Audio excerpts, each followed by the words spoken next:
expected first and foremost? The three boys? Yeah, okay, it's not great, definitely not. Would like to sit here and say we have absolutely no issues, but obviously we have some. So, not available, obviously, Ali.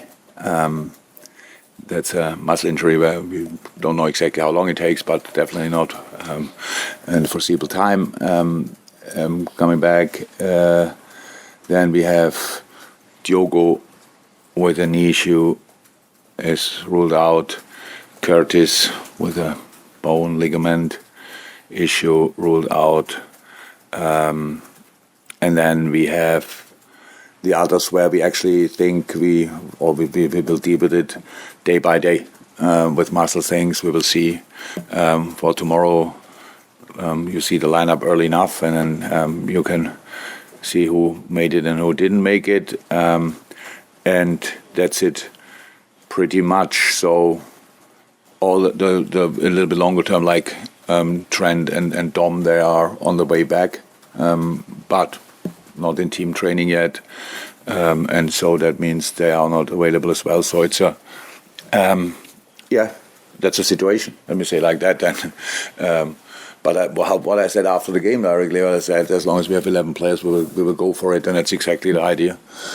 It takes with the boys day by day, and with the games definitely game by game. And tomorrow night is an incredibly important game for us against a really good side. I'm not sure you will ask about Luton, so that's why I start talking about them. Because Rob, the job he's doing there is insane. I'm not sure it's really respected enough that a team with the amount of points they had in the beginning of the season, making such a footballing development, I'm not sure I saw that before. When you saw the Man United game, it was an incredible game of Luton. Yes, they lost it, but it was an incredible game.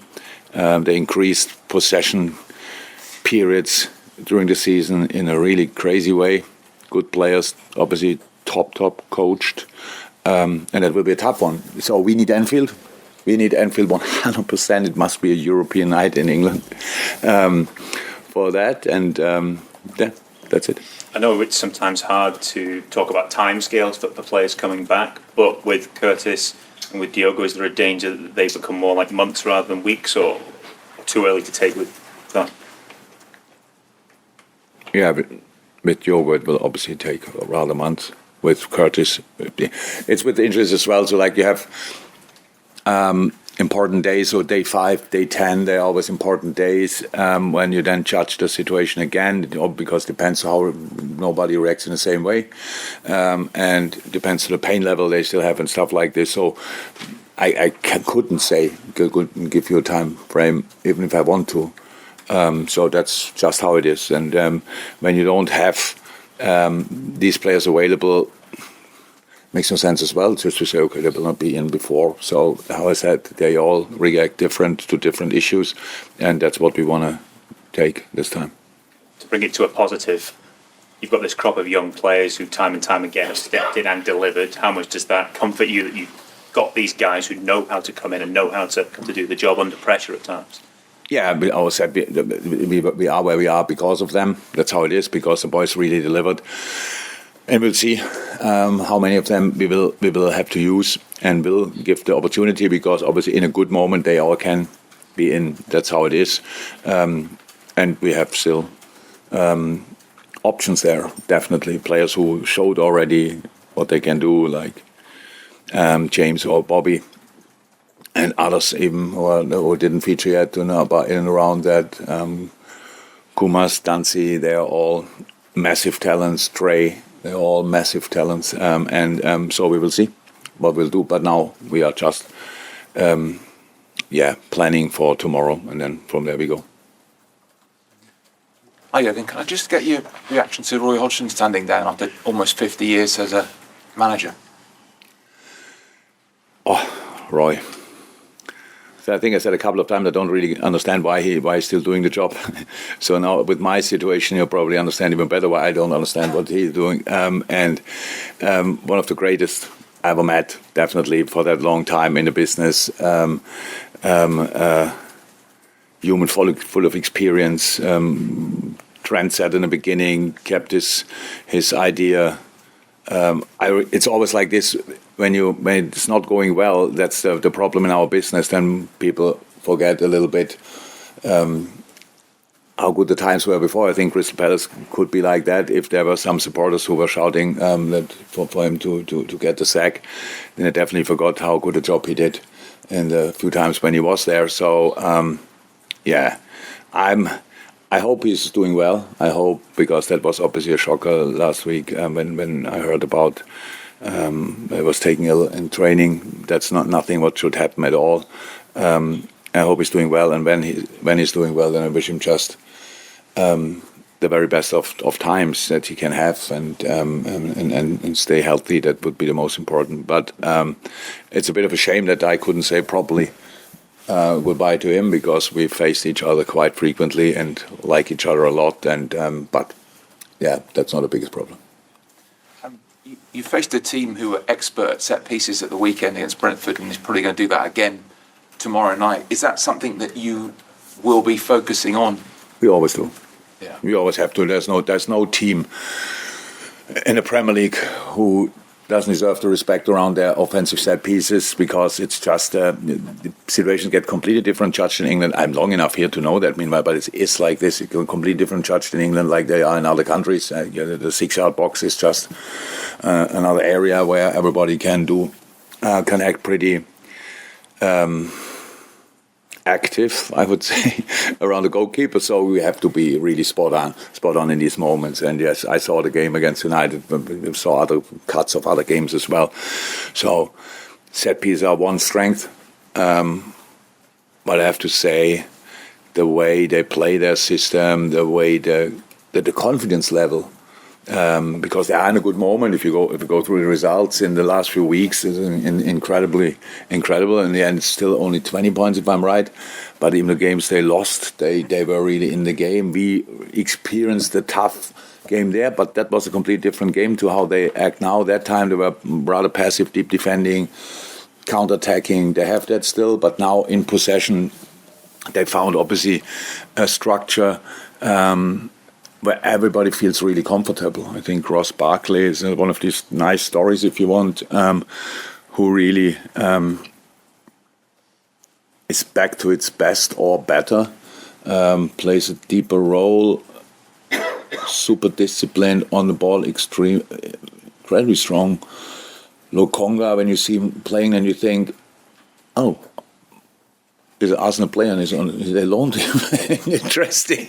So really strong. Then the experience and all these things, and again, they obviously are really together. I think the situation at Bournemouth a few weeks ago or months ago with the captain is something which brought them even closer together and showed them there are worse things in life than maybe getting relegated, and so fight for the chance you have, and that's how they show up. I respect that a lot. So not just because of our situation, maybe we will see how lineup will look, but in general they deserve respect, and we have to show that with a proper Liverpool performance. And with Liverpool performance, I mean really everybody who enters the gate to Anfield has to be on their toes tomorrow night, because they are really good.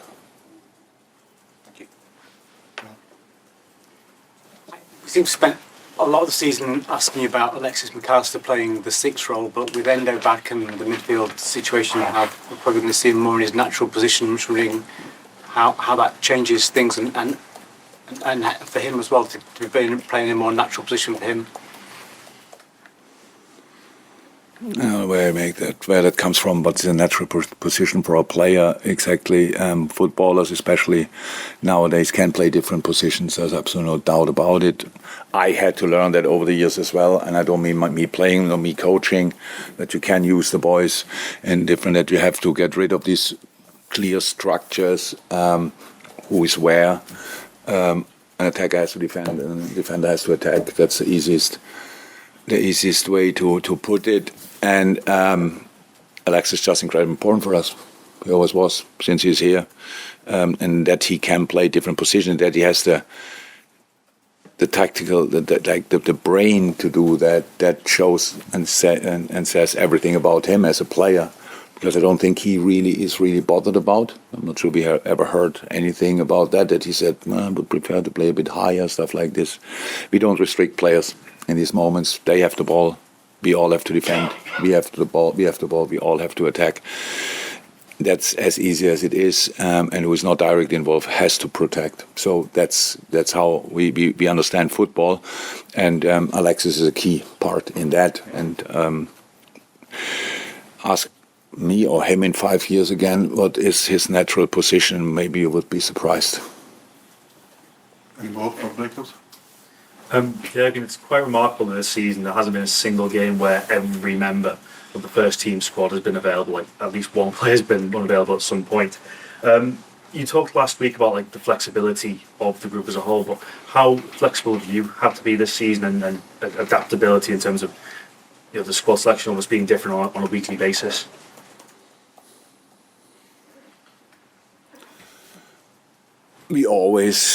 I always had to be flexible, always, and it's not a real problem, to be honest. As long as you have enough players available, you use the boys, you know them, you know what they can do, and it's. We actually didn't see it like that, to be honest. In the moment when we had the problems with both natural left backs out, stuff like this, you find a solution, and the solution worked out brilliantly. Don't have the sixes you would see before the season. Who can play there? Not available. How can you sort that?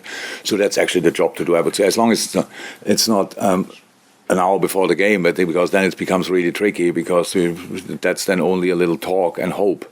As long as you have a session at least, then it's fine, because these boys are all really good on the ball, and have to be good against the ball. So, and that's just that changed only slightly, probably in different moments. Yes, we had to be flexible, but that was rather good fun than a problem, to be honest. The thing is, look, we have now a situation where we don't. If how I said would be better, I would just say no injuries, all fine. So, and then we talk about the luxury problem of who would start and stuff like this. We didn't have that a lot. That's true.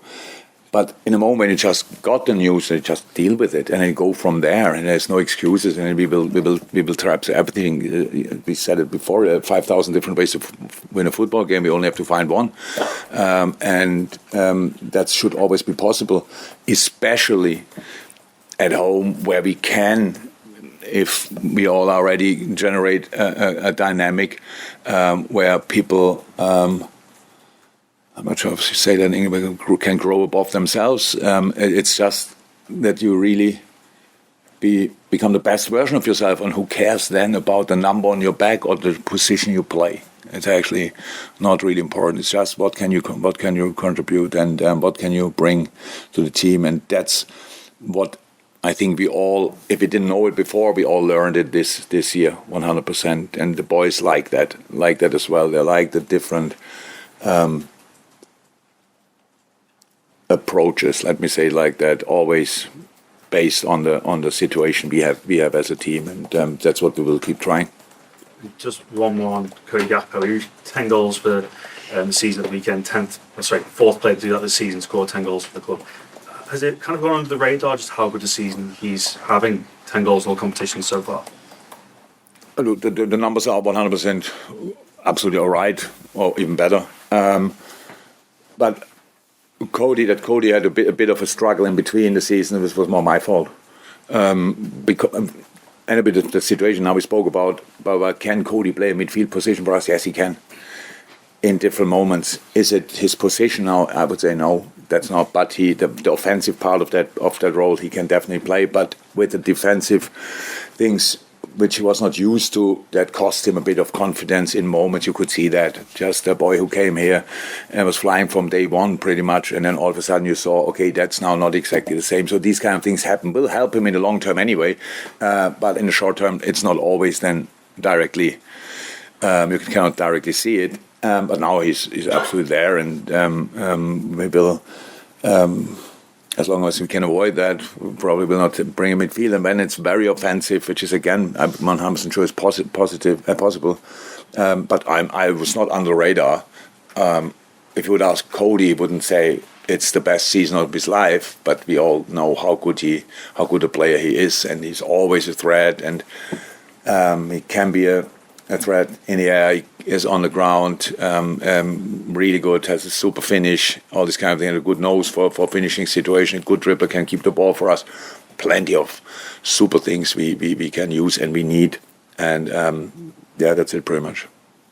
Next off the breakout. Thank you. Thanks. See ya.